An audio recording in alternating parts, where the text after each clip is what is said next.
चुनाव के बाद कर्नाटक में चलेगा ऑपरेशन लोटस, खड़गे परेशान। मल्लिकार्जुन खड़गे ने किया दावा 150 से कम सीट जीते तो सरकार मुश्किल में।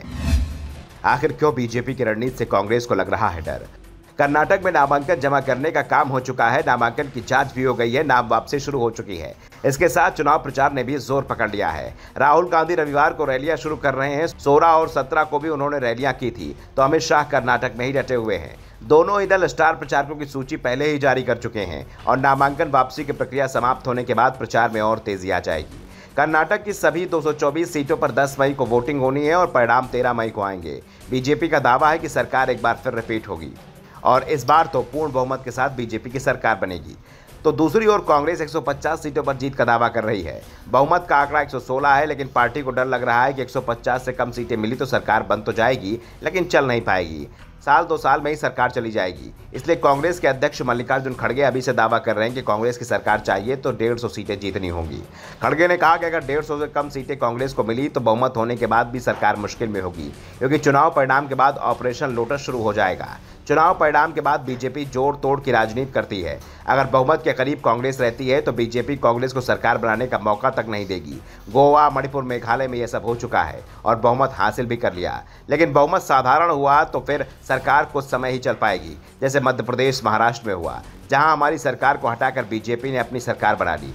भाजपा के पास पैसा और पुलिस दोनों है और सबसे बड़ी बात जांच एजेंसियां हैं। और खड़गे ने कांग्रेस कार्यकर्ताओं को संकेत दे दिया है कि पूरी ताकत से कांग्रेस को चुनाव में जुटना होगा और कम से कम 150 सीटें जीतनी होंगी।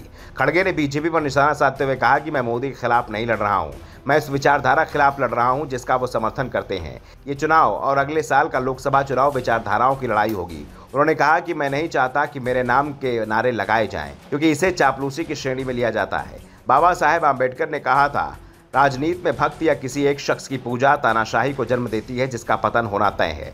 मैं सामूहिक नेतृत्व में विश्वास करता हूं। कुछ लोग कर्नाटक चुनाव को खड़गे वर्सेस मोदी के रूप में पेश करना चाहते हैं, जो गलत है। हम लोग सामूहिक नेतृत्व में चुनाव लड़ रहे हैं, जबकि दूसरी पार्टी की शैली में तानाशाही की झलक मिलती है। दरअसल मल्लिकार्जुन खड़गे राज्यसभा में विपक्ष के नेता होने के साथ ही कांग्रेस के राष्ट्रीय अध्यक्ष भी हैं और कर्नाटक से ही आते हैं। ऐसे में कर्नाटक चुनाव उनकी साख का सवाल भी बन चुका है। राज्य कांग्रेस में एक गुट खड़गे को सीएम प्रोजेक्ट करने की तैयारी भी कर रहा था, लेकिन खड़गे ने सार्वजनिक मंच से ही इस तरह की किसी भी संभावना से इनकार कर दिया। खड़गे ने साफ कर दिया कि वो सीएम पद के ना तो उम्मीदवार हैं और न कांग्रेस की सरकार बनने पर वो सीएम पद स्वीकार नहीं करेंगे।